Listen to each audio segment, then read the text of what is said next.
I can't. Look at you. See how I'm glowing? You want to let them know who I got in here? Oh, Reverie. Yeah, you got me so excited, Reverie. I'm so excited to be here with you, Khool Aid. Thank you for having me. It's the first time I got to make you a coffee.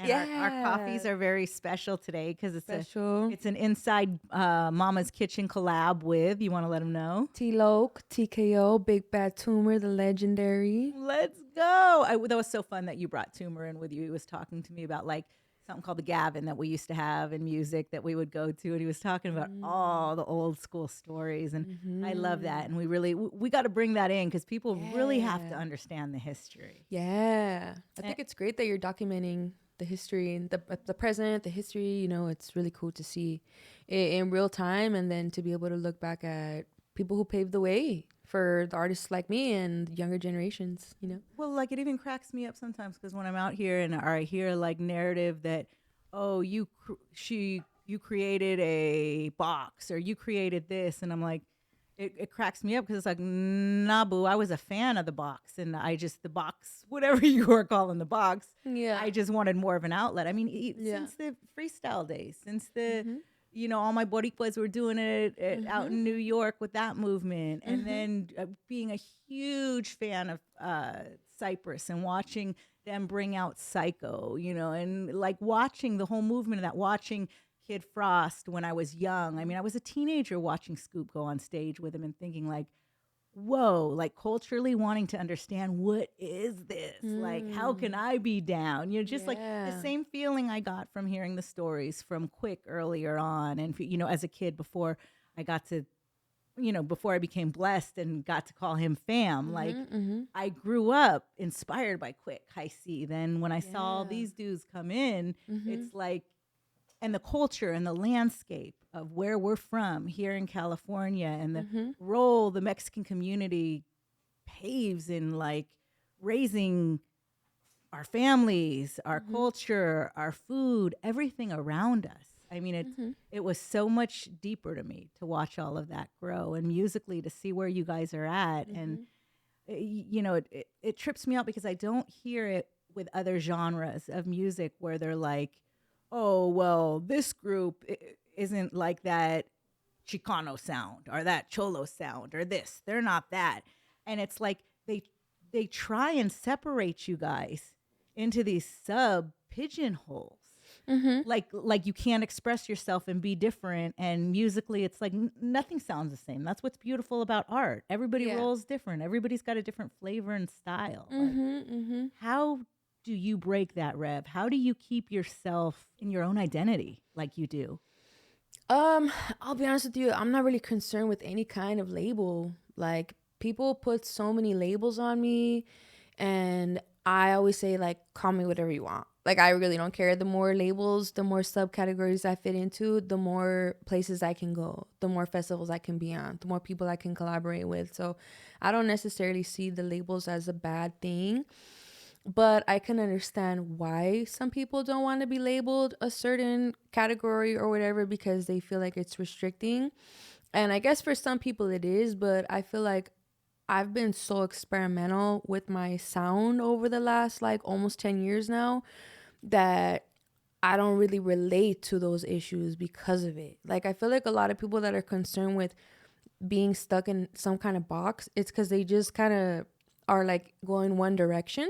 But my music's gone like all over the place, and also it's gone all over the world. Crazy, right? Yeah. So and you've gone all over the world, and I think that's what makes you different. Yeah. And a lot of us is we haven't. I mean, even me included, I haven't had that experience of experiencing the world, and I know what it is. I know what it was as a kid, just getting out to New York and seeing like, oh my gosh, I have so much to conquer. With the trips you're taking, I can't imagine what that feels like when you step foot.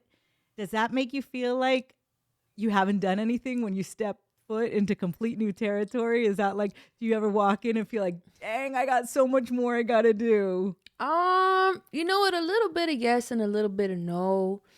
I feel like the older I'm getting, the more I'm trying to be appreciative of where I'm at rather than chasing something, because my whole career up until like a year ago or something, I mean, even this is still something I struggle with.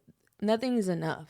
You know, like I've been now to 28 countries and 37 states on tour. And I have been making six figures the past few years with my music. And I have like 15 albums out. I've had teams. I'm just doing great things with my life. And nothing seems to be enough. You know, like I have this vision. And then when I reach this vision, oh my God, I did it. Okay, well, what are we going to do next? It's never like, I've never felt at a place where I was like, okay, that's enough. I did it. Let's celebrate this, up until like the last year or two, maybe. Now that's like a conscious thought. I'm like, okay, I need to stop worrying about the next level because I'm already at a really great place. And I need to instead learn to celebrate where I'm at, and then like me not being able to stop going and going and going is what has led me to have now all these physical injuries that I'm dealing with, So now this year, I don't know if last year, I haven't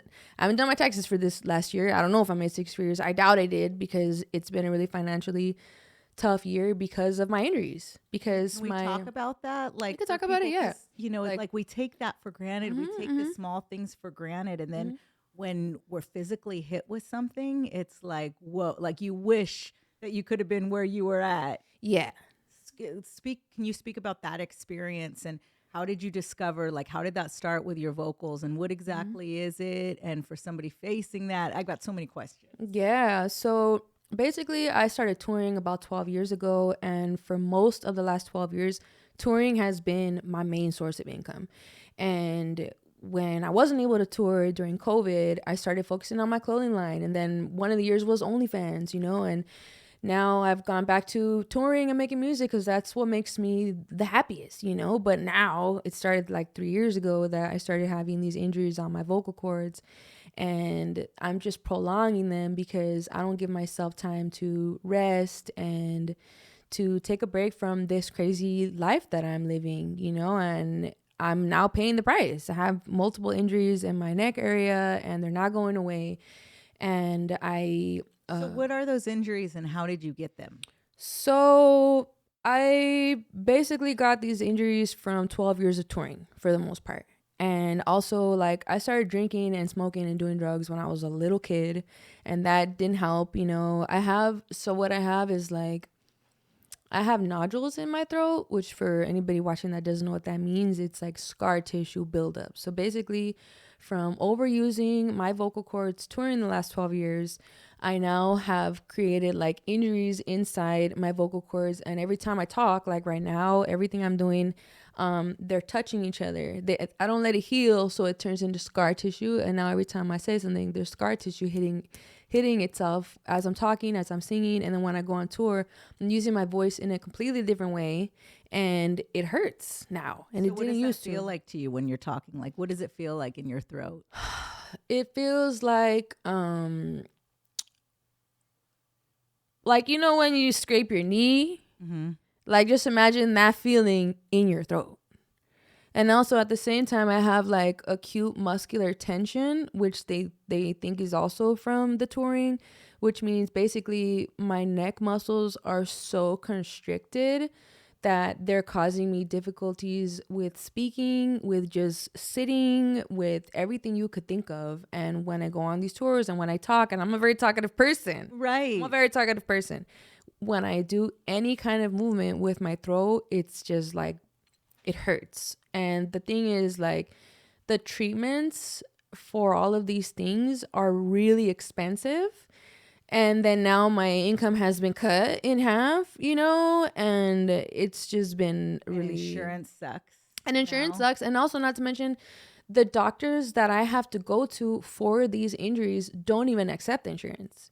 Because if you think about these nodules, all these injuries that I have as a singer, being a singer or a rapper for a job is not a common job. So that means there's not going to be a lot of doctors or even a lot of science about this kind of injury, So the doctors that do deal with this stuff, they charge hundreds of dollars, like per session. Like I'm talking about, I go and I see the doctor and they put a camera down my throat and it costs $400. I'm in that room for like 30 minutes. I'm with the doctor for like 10. And I'm doing this every few months. And then the person, there's like specialized doctors who do like these special massages on my neck, and they're like Nobody will do that. Like, I can't go to like the little Asian spot and be like, "Can you do it on my neck?" They're like, hell no. People are gonna stay away from this, you know. So again, these people charge hundreds of dollars per session, and it's just been a lot. It's well, been and a that lot. goes back kind of to our access of medical here. It's like Absolutely. you're going to make some life changes. You were telling me in the kitchen that you're going to be moving to Bangkok.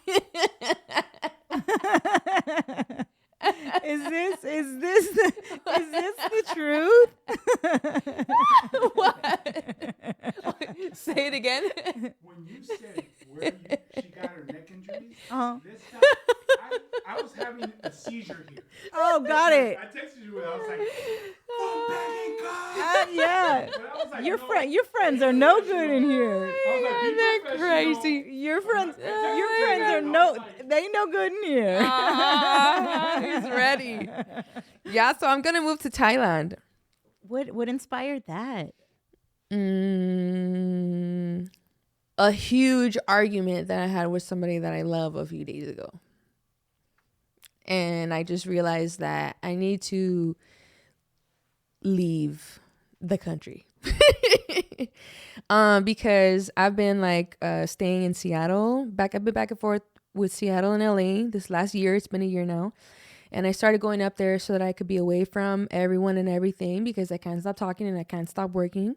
If I'm in Los Angeles, I'm working. Like, that's why I'm here right now. I'm working. I'm doing something every single day. And I'm addicted to my job. You know, I'm addicted to my job. And then when I'm off my job, I like to spend time with the people I love. And then we're talking and I haven't seen them because I've been in Seattle, and now they want to talk, and now we go to dinner. And now it's just so much movement with my vocal cords. And That breaks my heart. So is that where you felt like you found your peace alone, like just within yourself, was in Thailand? Is that what's inspiring this maybe? As you think you got me wanting to cry, because it's just, yeah. That's been a very emotionally challenging year, Khool Aid. I'm like in chronic pain. I'm a person who is in chronic pain. And the crazy part about my injuries is that people can't see them.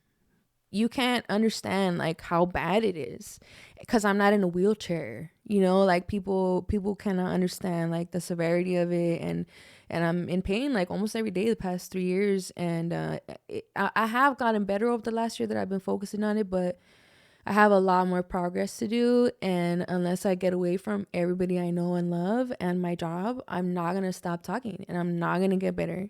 And I went to Thailand a year ago for the first time in my life, and I was just like blown away by it. And then since I went, I was just thinking like, oh, well, what if I live there one day? Ha ha ha. But just like a thought, you know. And but then the other day when I had this big blow up, I just realized like, you know what? I think life is just like God or the universe, whatever you want to call it, is just telling me like, I need to surrender. I need to stop. Like, I'm not getting better, and I'm losing my fucking mind in the meantime. You know, like I'm still going. Everyone, I took a half year off. Last year was like an easy year for me. Like, I didn't work much, and my not working much is like more than what most people do on a regular. You know what I'm saying? So then what are you going to do? Like, are you hoping to leave a bunch of catalog behind here and then just take like a year off? Or like, what is the plan? Or is like, how there's no way you can stay away from the art. Like, I'm going to write a book. The book that I've been saying I'm going to write for 15 years, and I'm going to focus on my visual art. That's what I'm going to do. And I'm going to do a little bit of OnlyFans while I'm out there, because that I don't have to talk, and I can just be digital, you know, and I'm just going to figure it out. Now, I've never seen your OnlyFans. What do you do on OnlyFans? I just take pictures and videos in like lingerie and bikinis. Yeah. Okay. It's not like porn or nudity or like not like touching myself. But yeah, that's like the extent of it. But people love it. They pay for it, or they love it. They eat it up. Yeah. I'm still learning this. I'm sitting out here looking and learning this whole new world order. I mean, because you saw, like, when I went out, it was a different time, and you run with some of the OGs, so you know our stuff. It was a completely different time. So it's like, I'm just trying to catch up, because then I see you, and it's more of like you're probably like one of the proudest, like, oh yeah, you can't mess with me chicks. And then it's like, okay, how do you balance OnlyFans with that? Like, how do you balance OnlyFans with the perception of how badass you are? And, you know, I mean, I just do it, you know. It's not like I'm not like, oh, like pro OnlyFans. Everyone should make OnlyFans. Like a lot of girls, so many women have asked me like, oh, well, I'm thinking about making OnlyFans. Should I? I'm like, hell no, you should not. Like, I would only make one if you have like a huge platform because you can make good money, you know. Yeah. But also, it's a job. Like people think it's an easy thing. Like, oh, you could just post a picture of it fucking your ass in a thong. Like it does not work like that. Like if you want to make money on OnlyFans, you have to be very consistent. That's what I was gonna say. Yeah. Consistency is not easy, and then even when you don't feel good and you don't feel like taking that picture, yeah, and it's easy to do for 3 months, but then and the money's great. If I'm doing my OnlyFans, the thing about OnlyFans is that the ROI is crazy. The ROI is nuts. Okay, like to make fucking 20K with music, I have to spend 10K. I was just gonna, you know ask, what I'm saying? Okay, so I was just gonna ask you that, and I'm sure I'm gonna break my own heart with this question, and I probably don't want to hear the honest answer to it. Would you say now you make more money through your OnlyFans than you do through the music? No. There was 1 year where I made more on my OnlyFans than in my music because I was focusing on the OnlyFans. But every other year, it's always been the music and the touring. And there was a couple years during the COVID too where it was like merchandise, online merchandise. Yeah, because your clothing brand was. I still want the salt sweater. Oh my God, those are gone. Dude, you gotta find me one, or you gotta have somebody press one. I remember sitting there looking at the drum. I'm like, oh, look at Baby Rev now, and you gotta help me too. I have for some reason there's 2 moments I have with you like stuck in my head. The moment I discovered you, and it like I've got this video, and I don't know if I made it up in my own head or it's like a combination of somebody else's video along with you or what it is. But I see this little girl talking about her addiction issues, I think in a mirror or in maybe a bathroom. Yeah. Or which song was that and which video was that? It was the first time I saw you, and I remember thinking, oh my God, this at the time little girl. I was a little baby. This little girl has such a story. Like how do we go help her? Like how do we go give her a voice? I can remember, that was kind of when I was just got into my mom era, I think, and I was just kind of yeah, you know what, that's a crazy first thing to see of me. That it's called Dear Reverie. Okay. And yeah, it was a letter I wrote to myself, and it was when I was like addicted to ecstasy of all the drugs.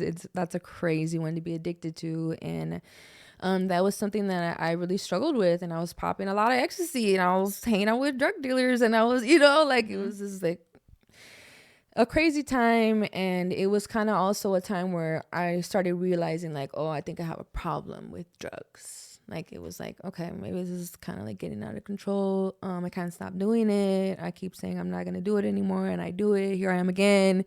It's 6 a.m. There's no more things. I feel like shit. I'm talking to myself like I'm a piece of shit again, and I'm never going to do it. Once you start finding yourself in that loop, which I was in for many, many years, it's hard to get out. What was that one moment where you finally broke free? Like to help anybody else, because I know like right now seeing the addiction issues and seeing what people are like, dang, it's out of line now. Like before, like back in our day, you were, you weren't tweaking out. You weren't like, it would not happen. You were whack if you were tweaking out. And now it's like celebrated. Where was your broken open moment with the drugs where you were just like, I can't fucking do this anymore, and you got that strength? For somebody just trying to find that wants to break free, what would you say was that moment for you? Honestly, Khool Aid, there was like many moments, and I feel like anybody out there who is struggling with addiction and or sobriety, I feel like we all know that it's like this, and most people do not have I'm doing drugs, I'm addicted, and then I just stopped one day and everything was fine. Like I've rarely heard that as somebody's sobriety story. It really looks like this and like this and like this, and then finally one day, I don't know, you just kind of get lucky. But I would just say, like, if you're struggling with addiction and drugs and alcohol or whatever, to just start the journey now. Because I don't know how long it's going to take you, and it's sometimes still something that I struggle with myself. And be okay with it's not a straight line. It's not a straight line. It's okay. You're gonna go up and down, yes. But you got to get back on. Going down doesn't mean that you failed. It means that you've got to now get back on. Now, On the other hand, tell me, since you've been in this situation, as somebody who I've never been like, aside from cannabis and my Hennessy back in the days, I've never had a problem like that. But I've had the problem of not knowing how to communicate with people I love and help them. Like for somebody who is part of the cycle as the other person or the family member, what would you suggest? How can we best help or serve the people we love to help them through it, or to help? Is there anything we can do? Yes, there is, but it's not going to be a blanket statement because everyone's so different. And the thing about the advice that I would give is that not everybody's going to be receptive to it, because what I was going to say was hold people accountable and call them out. If you see somebody's all fucked up and they've been like that for 3 weeks, you got to say, hey, what's going on? Like, I know you're on something. What's wrong? Let's talk about it. Why are you on drugs? What is this covering up? What is this masking? And let's talk about it. I would say give them a space to express themselves, tell them that they should get help, hold people accountable. But the thing is, like, a lot of people who are drug addicts are not ready to be accountable, because instead of dealing with their emotions, they've learned to numb their emotions with drugs and alcohol. So a lot of people who struggle with addiction do not know how to practice accountability. You know what I'm saying? Like, they usually don't meet. But I would say, anybody out there who's struggling, like, the best thing I could recommend, honestly, is like to go to AA or NA. Like, I've gone to so many meetings, and like, people who don't struggle with drugs and alcohol will never understand what it's like to not be able to stop doing something that is easy to stop for everyone else. It just doesn't make sense. And that's why it's addiction. It doesn't make sense. It's illogical. It does not have the rules of everything else that makes sense, and like, when you go to AA, when you go to NA meetings, you just learn so much about like yourself and the way you process things, and you can communicate with other addicts who have tools that like people that don't struggle with drugs and alcohol cannot give you, because they've never stepped foot in those rooms. They don't know. You can't, it's like you have to read the book. You have to, like, to learn about anything, you have to either read the book about it or do it yourself. So it's like, the only way you're going to know how to get sober if you struggle with drugs and alcohol is by learning it from someone else who has struggled with drugs and alcohol and got sober.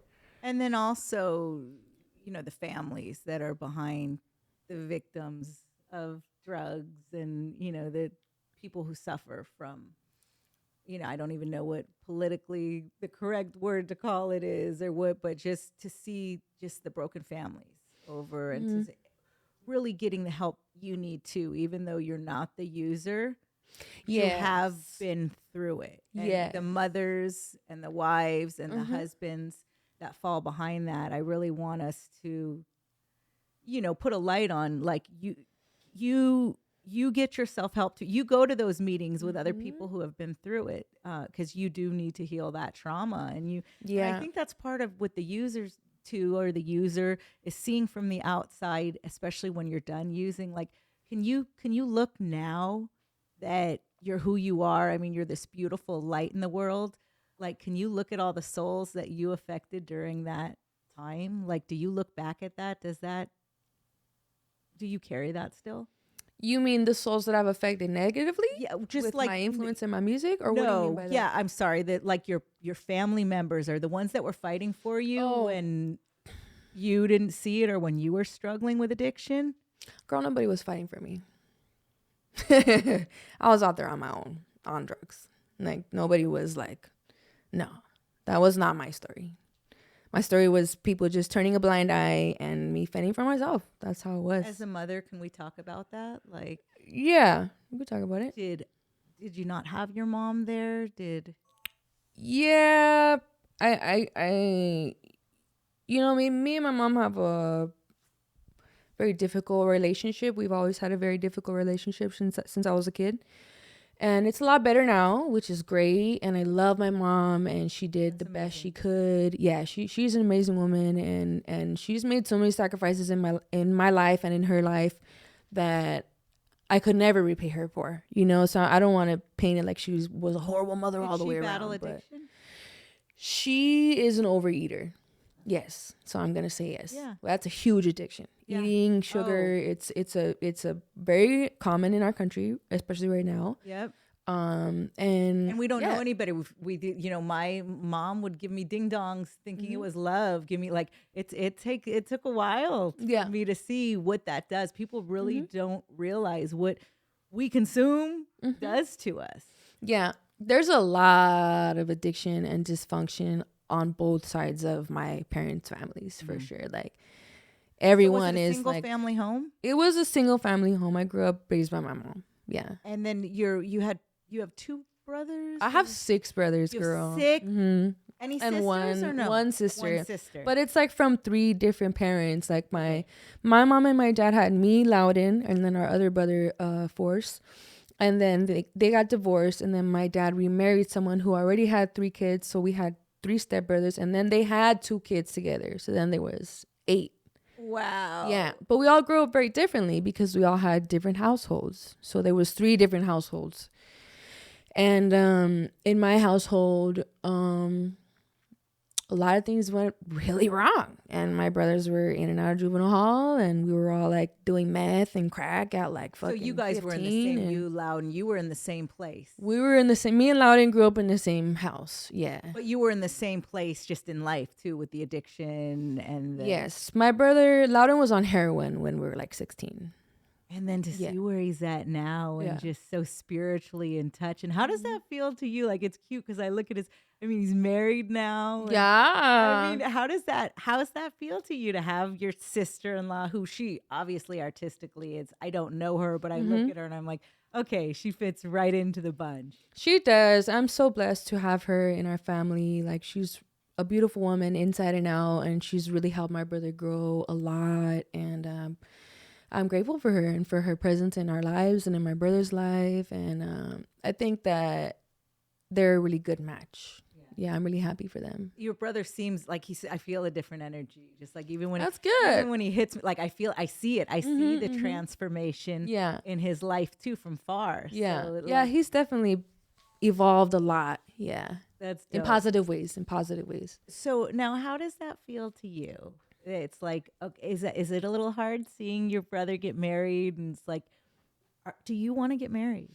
I do want to get married, but it wasn't hard to see my brother get married. I was really happy for him, and I'm not like a hater. So when I see people happy, I'm like, oh, that's cute. But it's like, not even a hater. It's like, that's your baby. You and Loudon, it's you and Loudon. Like, yeah. It's like, that's you guys. Like, it's like, that was... Is that part of the reason too? Maybe you want to go on this other journey to Bangkok. It's like it's such a transition. That's such a big transition for you guys. That's from brother and sister to aunt and uncle. Time. Like, honestly, I haven't really thought of it like that. I just like. That's how I looked at it. That's looked at cute. It and I was like, this is so dope that he found love. Yeah. But then I almost looked at it as like, okay, well now I know what that is, because it's like now he's got to provide for his family. Now it's just naturally the transition as a man and as a good man that I'm sure that you want your brother to be. It's the world goes. Yeah. I've been just been really happy seeing them together, and we're honestly, girl, like we're still making music and we're still like putting in the work, like honestly not much has changed with like that. Like honestly, like, well, come on, what about you and kids? Like, I know you want to have kids. I do want to have kids, and I want to get married first. Okay. But first I need a boyfriend. Khool Aid. Yeah. So then let's go there. And I like the fact that you want to get married, because I know it doesn't work out all the time for everybody, but it's so important in raising kids that they have that foundation. And I believe so. I know it always doesn't work out, and it is what it is. The world is what it is. But yeah, if you can, I love the fact that you want to do it in that order, but if not, I'll still be a great Thea. Even if you just got a baby daddy, I'll still be down. We still gonna be here to help around, huh? Okay, good. Even if you gonna go, we gonna go find somebody, a donor, because we don't find nobody good enough. Oh my God, and we all gonna hold this down ourselves. You like know what? Girls who did that.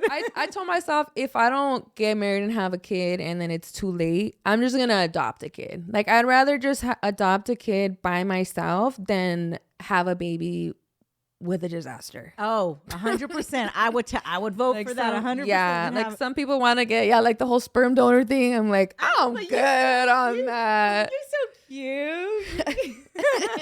Okay, so what are you looking for? Who is the perfect baby daddy, hubby? Like, what are you looking for in a man? Because I mean, you out here picky, girl. I'm so picky. I am so picky. He's like too picky. Yeah. All my friends tell me I'm too picky. I'm too picky. I'm too picky, and then when I pick wrong. No. Yeah, right, dude. Hello. All right. Hello. Okay, so perfect. Oh pick. my God. What is the like in your head? What is the perfect pick? There's not going to be a perfect pick because everyone's human, right? But so I know that. Saying, what do you have? Your list. You've got to have. You know who? Concrete's mother-in-law, Nikki's mom. She made me create a manifestation list, and she's like, "Baby, you need to go to this list whenever you meet anybody, and if there's anything that doesn't align with your list, then done. Like, don't waste your time. That's God's way. Make your list first." And I made my little manifestation list. What would be on your manifestation list?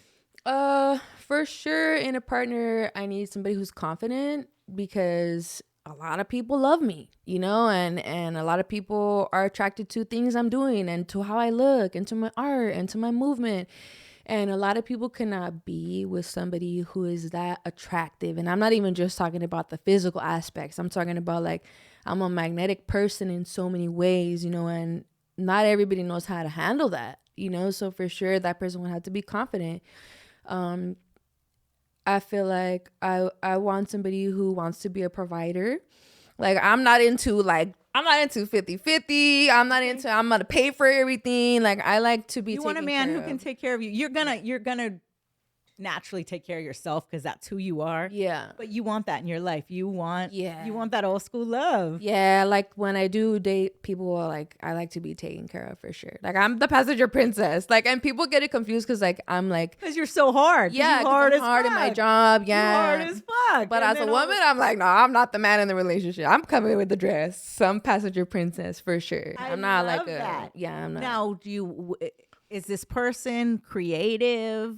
Do you see them being in the arts, or do you see them totally separated from the arts? That doesn't really matter for me. I don't really have to have somebody who's in the industry or who's into art. I just have to have somebody that appreciates my art. I would say is more important. Have you ever dated a suit? A suit? Yeah, like an attorney, doctor, somebody who's out of our realm. I haven't. Girl, no. You haven't? A suit? No. You ain't never dated a suit? Oh, we gonna have to. Hey, that's what we gotta do. She's missing out. We gotta set her up with a suit. That's what we gotta try. I'm on it. You want it? Yeah, you know what? Yeah, I would just be somebody who can appreciate the like a badass attorney, a badass entertainment attorney. I got one in my head right now that I'm thinking of. I'm thinking of the homeboy. You're matchmaking me right now. Yeah, I gotta see if the homeboy's running the streets. No, right. Yeah, and I'm not into fucking chasing people. I'm not into playing games with people. I'm not into competing with other women for the spot. I'm not into like lies and cheating. I'm not into any stuff like that. Like, I also need somebody who's like doesn't take themselves too seriously, you know, like somebody. What's a perfect date for you? A perfect date. I mean, I'm just gonna let the guy decide where he wants to take us. Yeah, and then just see if I like it or not. I love this about you because it's like, again, you're so badass and so independent, and that you just that's that old school shit right there. That's dope. That's really dope. But because I do want to have kids, I do need to have like a man who can provide. Because I don't want to be like how much I work and tour now. Like that's not what I want to do when I have a family. Like I want to be there for my kids. I want to be there for my man. That's my plan. To me, everything I've done so many dope things in my career that I'm so proud of. I've done so many dope things as a daughter, you know, and as a family member, being there for, you know, my parents when they needed it most. But to me, that was really important. Was I wanted to be home, just like my mom was with the kids, and I was for the years that it really mattered. And now it's that much more rewarding to get out here and rock with all of you guys and for my kids as teenagers. Yeah. You know, to be able to watch that, you know. But yeah, for sure. there was nothing like being that mom in the PTA room, that mom cutting things for the projects for school, that mom who was always there when you forgot your PE shorts. Yeah, that's how I'm trying to be. Yeah. That's how I'm trying to. So, yeah, also this person would need to value family because I'm really big on family and my friends are my family too. You know, I'm very big on community. You think your brothers they'll let somebody in? Or are they gonna? Are your brothers hard to get through? For a dude date, like, have you ever gotten that serious with somebody where they came home to the brothers? Yeah, my brothers have met people that I've dated for sure. Yeah, and my dad too, because my dad's so nosy. He'll just be like, "What are you doing?" I'm going where you are. I'm like, "Oh." What's your dad like, Rev? My dad's really funny. My dad's a funny guy. He's very magnetic. My dad is magnetic, and my dad's not famous or anything like that. But like, everyone loves my dad. Like everyone who meets him, like. Right? Like everybody likes him. Like he's just a very magnetic person. What did your dad do for a living when you were growing up? He first started as like a custodian, like as a janitor at this company. And then he got it in with the people there and he started working with them. And he would do like, I think the final edits on coloring for like commercials of movies, I think. Yeah. That's so inspiring. Yeah. So your dad was a hard worker, obviously. Oh my God. My dad was always working. Is that where you got your work ethic? I think both of my parents were very hard workers. Yeah. Like they were like, my dad, I don't know how many, he probably worked like 50, 60 hours a week. I mean, that's what it seemed like to me. I mean, I didn't grow up in his house, but even like how he wouldn't really see us a lot, you know, so he was just always working. And my mom always was like 40 hours a week and driving through traffic for hours too every day. And yeah, my family works really hard. Like on both sides, we have like a strong work ethic for sure. Now, before there's so much, because I also want to talk about the music a little bit. And then I got a couple questions for you still. I saw you with Rosenberg, which I love Rosenberg. He's such a character, dude. Like Rosenberg trips me out. Punching back. Yeah, punching back. And just the way he's so passionate about it. Whenever you ask him, he's passionate about what he does. He's passionate about his art, like super passionate. And then when I saw you talking about a restraining order and I was like, wait, so she's going through her medical stuff? And then emotionally, what was that roller coaster? The fucking restraining order. Okay, so basically trying to make the main points into a short story, but I had this crazy fan who turned into an online stalker. And he was not an ex. I never knew this person. People always ask me like, "Oh, was it like someone you dated?" I'm like, "Hell no, I don't date people like that." Like, what the fuck? It was just literally a crazy fan. Like, I've never even looked this man in the eye. We've never spoken. And he had this imaginary relationship where we were soulmates and we were going to be together forever. And like, basically he was cyber stalking me for like several years. And, it was getting kind of weird. And I started like telling people in my life, not publicly, but I started telling people. And then you could imagine like all the men in my life. Oh yeah, were, like, you got some real fools. You got some real fools in your life. Yeah, like people know how I roll, and you know. Well, like, and that's what I tripped about. That there was somebody who, and you don't come. You were active too as a youngster. Mm-hmm. So it's like you're not scared. Yeah. So to see that somebody pushed you to get a restraining order, I was like, that must have been deep. Yes. So basically what happened was that I kept making excuses for this person because I said, he's sick. He doesn't know what he's doing. He needs to go to a mental institution. He's like a fucking child. Like he's like, you know, making excuses for him because of mental health.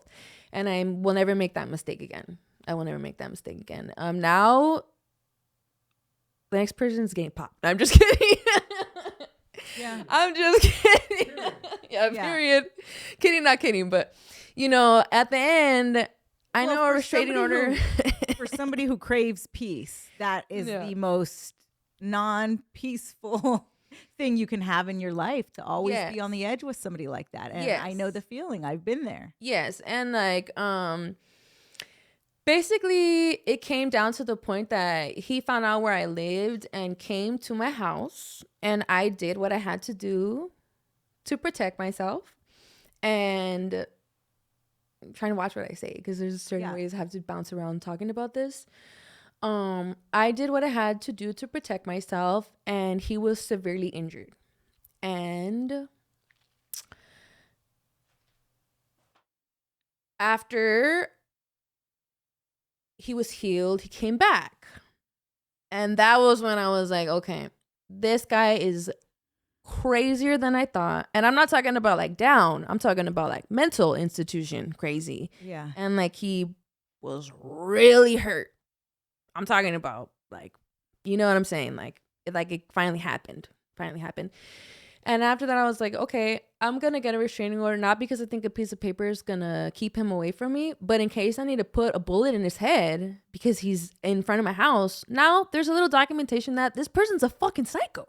And I'm not just out here like capping people for no reason. You know what I'm saying? Like now there's a little stop sign for my own protection. You know what I'm saying? So that's why I got that. And shout out to Attorney Rosenberg, because I had tried to get a restraining order 2 other times. And in California, they make it so hard. They want you to be dead first. And then they'll give you the restraining order if you don't have a lawyer. But luckily, I got crazy that you had to go through all that, like multiple lawyers to protect yourself as an artist, as a woman, as, you know, with all the bags you're carrying. Dang. Yeah, and it was like a secret thing. Like I didn't want to like draw attention to it. I was acting like it wasn't happening, and then like I had no kind of just like popped out with it, and everyone was like, "What? This has been going on for how long?" Like how long? It was probably like 5 years. On top of the health, on top of just going through discovering, you're like figuring out what you want to do as, you know, as a woman, as you know, I mean, there's so much you're carrying. Look. Now the music. So now. When did you? After that, I was like, I'm not ever letting somebody use the excuse of mental health to disrespect me. And I've been pretty good at that moving forward. Yeah. Because people will use that as an excuse. You know? Well, and I know, and no, you're right. And there's, especially for a compassionate person, we always want to make excuses for everybody and their actions and their behaviors. And I was telling you in the kitchen, you've gotten really good about just cutting off for your own peace. Like, and being okay with that, and just being okay with like the flow of the universe, and I'm gonna be where I'm gonna be. Yeah. And the music, how did you know? When did you get into when did you know it was gonna be music for you? You know, there was kind of like a few moments where it was an idea at first, and then it kind of, I guess, like the first moment, I do remember the first moment. The first moment was when I was 19, and it was still back in the MySpace days. And I dropped my first mixtape ever. It was called Castle in the Air. And we got 3,000 plays in one day on the mixtape. And 3,000 plays, I don't even know what that would translate to now. Right. You know, I don't know what the equivalent would be. Maybe like 15,000 or something. Like 3,000 plays on just music. Well, and on MySpace too. Not everybody was on it. Not everybody had the access. You got to remember that the financial access to it that they do now. We didn't have the phone. Like if you were able to get on MySpace, you owned a computer, you had internet, you had something, you had some money. So I remember when we got that 3,000 plays in 24 hours, me and Loudon were like, oh, dang, that's a lot. What the heck? Maybe we could do something with this, you know? And then that's when we started making more music together. And then, like, I would say... Was Loudon your number one friend on MySpace at that time? Do you remember who your number one friend was? Loudon was a Juno Hall in MySpace. Hell no. I don't even think that fool had a MySpace, to be honest with you. I'm like, was he on MySpace? I don't know if he was. Hell no, he was in the fucking streets. Yeah. It was in the streets. Yeah, but then later on, this was probably when I was like 22 or something. I started throwing my own shows. I started throwing backyard shows. I started throwing tours. Dope. Yeah, nobody was booking me. So you started promoting yourself. I knew it. I knew that people would come to my shows, and I was like, you know, when I first started, I felt like entitled, you know, like, oh, I'm so dope. How come nobody's booking me? I'm so dope. I rap better than all these people. Yeah, they're hating on me. Yeah.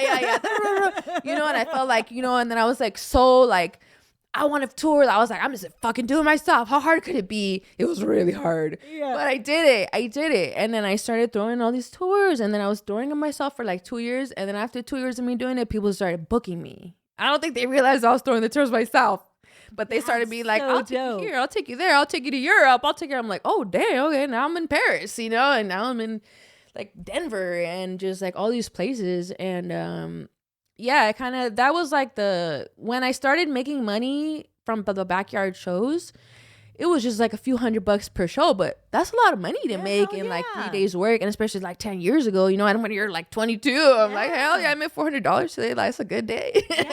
That's a good day now, you know, and like doing what you love. And I think that's one thing we got to normalize as like for artists and people is that nobody is obligated to set your career or to give you that opportunity. And that's when you took it in your own hands. And I think you learned that with everything else through all those experiences that you never depended on anybody else, Reverie. Yeah. I think that was a really great thing that I started doing everything myself. Yeah, when I realized nobody was going to book me, I was like, okay, let me just figure this out. And then mind you, Khool Aid, I went so far. I knew I was going to draw people. Let's say when I went to Arizona, I knew I was going to draw people, but I didn't think it was going to be over like 40 people. But let's just do the math on that. Like, let's say, and this was 10 years ago when I was first starting off. Let's say 40 people come to the show and they're going to pay $15 each. You know, that's like, well, like $600 or something like that. I don't know. But a venue for the night 10 years ago was $1,000. So how am I even going to pay for the venue if I'm only going to make $600 from the entry? So I came into it like, what am I going to do? How am I going to do this? So I figured out that I was going to rent ballet studios and yoga studios because you could rent those for $15 an hour. And then I had to, yeah, girl, nobody taught me to do that. I made it up my fucking self. I was 22 years old. And I started calling all these ballet studios in Phoenix and Tucson and fucking New Mexico. And then like also 10 years ago, hip hop was not as respected as it was now. Right. Yeah, what are you going to do? Oh, I'm going to do a performance. They're like, oh, what? Rap music? No, it's okay. You know, like I had to be like convincing people, oh, we draw really good crowds. Like it's peaceful people. It's conscious rap. It's wrong. You know, like just like trying to sell this. And like, so it was really hard to get these spots, but that's how I ended up making the money. And then I saved money to buy my own sound equipment. I rented the rental car myself. I booked all these places myself. I brought all the bands myself. I booked the motel room that 10 people shared. I paid for the gas. I paid for the homegirls gas when they didn't have any more gas money to get to the next day. Yeah. I brought my dog with me one time. Like I'm talking about I did all this shit by myself. Like nobody helped me book any of these things. The whole tour. Not only you, that also, and I think that's why you're where you're at now, you also seeded opportunity for so many other people. One, I had told you there was two things engraved in my head. One was that first time that like I discovered you. The second time that I just remember this conversation you and I had in a hallway of my studio. Okay. And at the time. And you were just a young girl who didn't have medical insurance. And I was so worried about you. And that's ironic now because of what's going on. Girl. Is that you were this, to me, it's like you were this young girl who didn't have medical insurance that was so talented, that was a superstar to me in my head. And then to see everything you've built, I just want you to be extremely proud of yourself. Thank you. I appreciate that. Your growth is incredible. Thank you. So thank you. Own that, take that. Now, if tomorrow you had no voice and this was the last conversation you were able to have. Wow, forever? Forever. Okay. About your legacy, about everything you've built, for you to explain to your kids that you were home raising with a whisper. You know, you only had a whisper, but they didn't get to see this side of you. What would you want them to know about Reverie? My kids? Yeah. Your just future generations, your grandkids, the ones you haven't met yet, your fans. What is, if tomorrow you couldn't say anything else? Honestly, Khool Aid, I'm at this age, and I mean, I'm at this place in my life right now where I really, really am practicing like what other people think about me is none of my business. And if you want to look at what I've done, just listen to the music, just look on my YouTube, just look on my Instagram and paint your own picture. You know, like I am a walking piece of art. I have done so many things with my career and my life, and everyone's going to have a different interpretation of it. And I don't even want the responsibility or the burden of trying to explain to someone what that is. That's honestly how I feel about that right now. Yeah. That's so dope that you've been able to detach yourself from what other people think and what, like, I really truly feel like that is real. And that's so hard as an artist, as a woman, as a Latino right now. So I love the fact that it's just on that you're okay with yourself now. Like you're just so beautifully in your own skin, Reverie. Thank you. What kind of advice would you give somebody that's just now doing it? Like, how do we get them there? How do we get them? Like, I know 2026 too. I have to not rush. I have to be in the moment. The same things you started with that you were talking about are my struggles. It's like, how do you do that? How do you become at peace? I mean, I don't want to say like I'm at peace and everything's all good, you know, because that's definitely not where I'm at. I feel like that's like a big misconception of me that a lot of people think. A lot of people ask me things like that, like, oh, how did you heal? Or how did you overcome all your addictions? I'm like, honestly, I'm still struggling with all that shit. You know, like I think maybe that I share a lot of my wins so people think my life is perfect or something, you know? I'm not necessarily talking about what you're asking me right now, but just in general. No, it looks like that from the outside. Yeah. When you look at you or you fall, it looks like you're at peace. You're traveling the world. You know, it looks like you have it all figured out. Yeah, that's what's funny when they think that. I'm like, I don't have shit figured out. Like, honestly, I'm still struggling with so many things that I was still struggling with. I mean, and also at the same time, I do want to give myself credit that I am at a lot more peaceful place than I was 10 years ago. For sure, there's been lots of growth. There's been lots of improvements. There's been a lot of positive evolution. And I feel like if you're trying to go that direction, I would just start today, because I started my self-help journey, I would say like 12 years ago now. It was a conscious decision. And I one day was like, I'm 23 now and I'm still depressed. I still hate waking up. I'm still hooked on drugs. I'm still in a toxic relationship. I still don't like what I'm doing with my life. And if I'm 23 already, I thought I was all grown at 23, you know, I was like, if I'm 23, I could probably live to be 43 like this. I could probably live to be 83 like this. Like, I think I need to change something or many things, and I better start working on it now, because I know that it's going to take a lot longer than I'm going to think it is. And it has taken a lot longer than I thought it was going to take to. And it's still in progress, and that's okay. Yeah, I think that's the best thing for your people to hear from you, is that it's still in progress, and it's okay to still be in progress. Yeah, like my life is a mess. Like my career's going great, but my personal life is a fucking train wreck, you know? And that's okay. That's why people like me. I'm relatable, you know. I don't have it all together, even though sometimes I guess it looks like I do, but that's also why I still talk about the struggles at the same time, you know, because I want to make sure that I keep that balance so that people are not depending on me to be this perfect person that I'm not, because I can't handle that pressure, you know. That's what I was going to say, is that heavy expectation. I mean, me coming at you saying, like, how do you have it figured out? How are you at peace? And then knowing inside you're not at peace. I mean, even with me, it's like, I feel that too. People think like I have it figured out, or like I can, hey, help me. I need to that. When it's like we're all just trying to get by and help ourselves. Yeah, absolutely. That's exactly what it is. Yeah, I feel like Yeah, I guess there's like a kind of a hard balance because, like I said, at the same time, I am working on giving myself more credit and celebrating myself.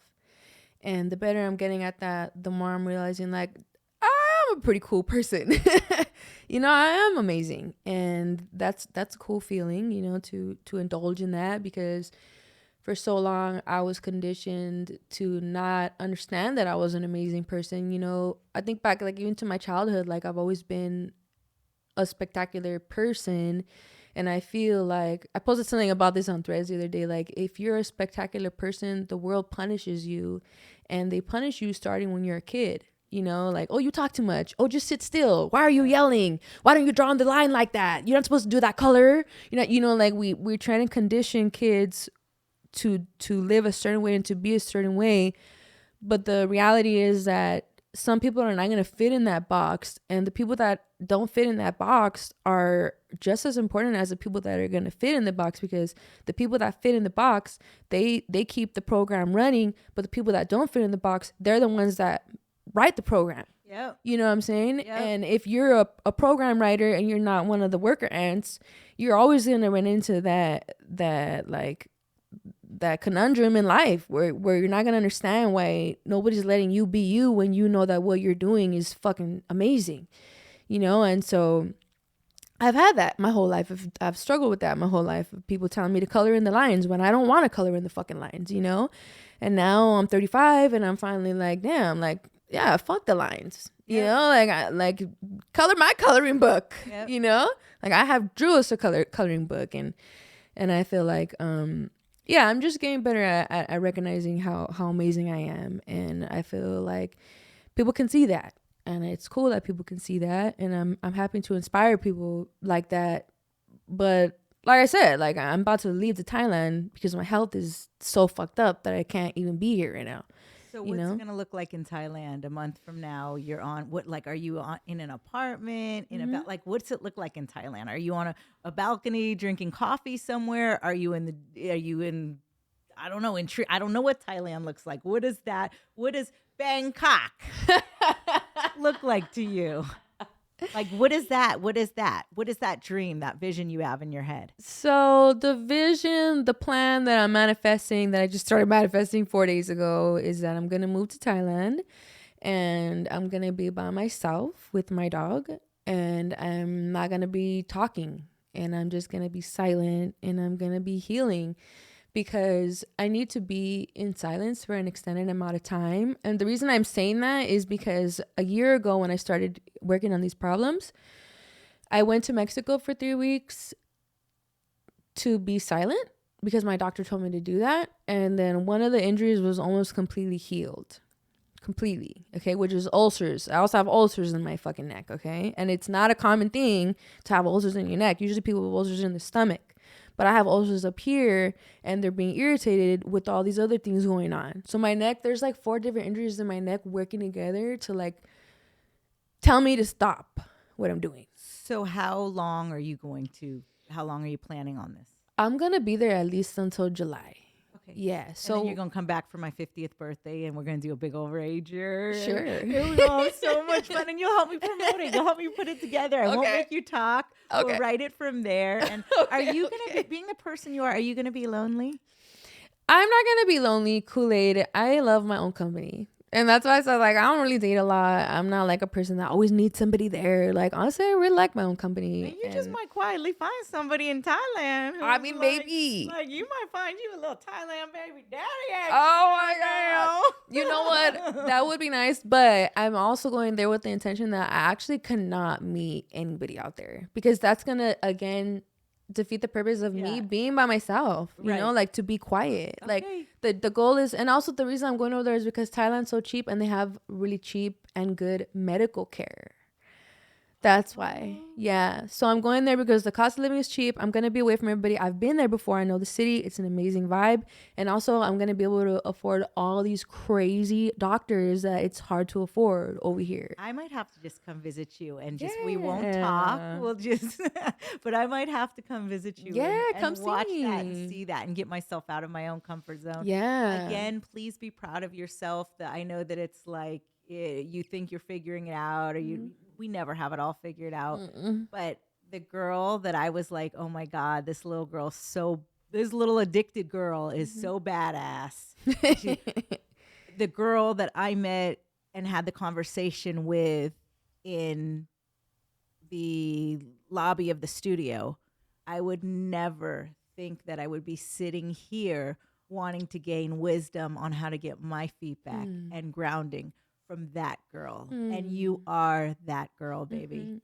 So I want to shout you out. Thank you. I love you. And thank you, I love you too. so much with the vocal issues and with it. And plus, I just know how guarded you are. I know you don't just do anything. There's certain people, you, Rob, that I don't ask. Like, because I know where you guys stand on things, and you guys aren't that clickbait. You guys aren't media whores. Like, let me try and so I want you to know I don't take it for granted that you guys love me the way you do, and that's how I know I'm doing okay. I appreciate you. Thank you for having me. It's an honor. I always tell you, I grew up listening to you all the time, had all the CDs and all that shit. Like, thank you so much. It's definitely a full circle moment, and I appreciate you having me for real. And this is the new, and I think that this is, I've been trying to figure it out over the last year. I've gave myself the grace of just showing up and just doing whatever. Tried the whole thing with all the live streamers, or tried this or that, and everything doesn't. Sam knows, he's ran with me a little too, and Echo's World, who runs with me hard. I love you, Jeff. We're killing it. We're making movies this year. This is my first interview doing it like this, and I think this is the space I'm supposed to be in. Cool. And you have me where I'm supposed to be, and here we are, your homegirl Khool Aid, Reverie. We going to Thailand, but we coming back. We taking over the world, baby.